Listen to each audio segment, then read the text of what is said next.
Hi, I'm Mike Papale, Manager of Community Relations at the FIPTech and a sudden cardiac arrest survivor.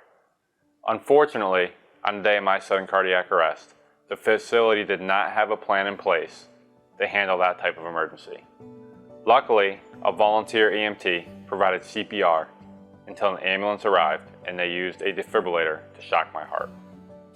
Doctors said my chances of survival were 1 in a million. Nobody should have that low of chances to survive. On behalf of the FIPTech and cardio partners, today we are talking about cardiac emergency action plans to help make sure you have a plan in place if a sudden cardiac arrest emergency occurs. First, you might be asking, what is a cardiac emergency action plan? It is a comprehensive and detailed plan to make sure that response to sudden cardiac arrest is rapid, controlled, and precise.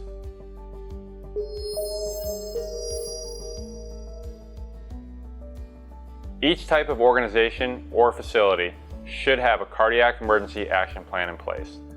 When creating your plan, make sure to include these 5 important elements. First, you'll need to identify the emergency response team or personnel. These are the people within your organization who are tasked with responding to an emergency.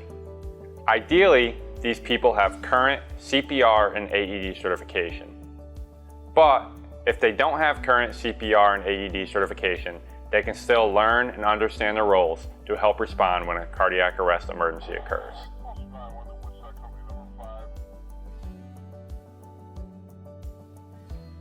Second, you'll need to document the method of communication to the emergency response team. How will they know if a cardiac arrest emergency occurs? This usually entails a phone call or making an announcement over an intercom. But this can vary based on how your organization or facility is set up.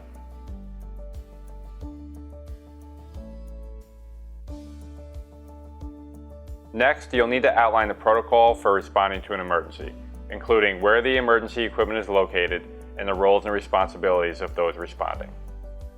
This includes who is going to call 911, who is going to get the AED, who is going outside to wave down the ambulance, who is going to start doing CPR. Make sure to use the AED as soon as it arrives. When EMS arrives, they will take over. It is also important to document who has the responsibility of maintenance of the equipment to make sure it is always ready to help save a life. Once protocol for responding to an emergency is established, it is important to conduct frequent drills so everybody is comfortable and ready to perform their roles.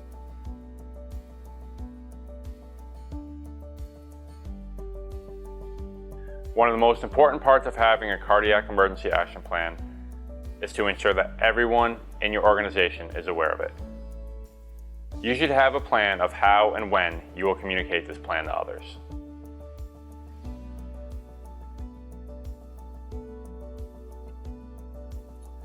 Lastly, an annual review and an evaluation of the plan is crucial to make sure it is always up to date. You should be prepared to undertake a review of this plan at least annually.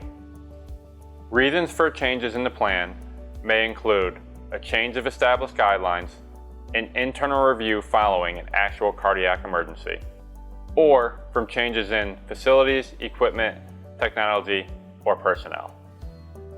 You always want to make sure your plan is current in case a cardiac arrest emergency occurs. If you can incorporate these 5 important elements into your plan, you and your team will be better prepared to handle an emergency. To learn more about putting your plan into action or to purchase equipment, visit heartsmart.com/thefibtech-ready.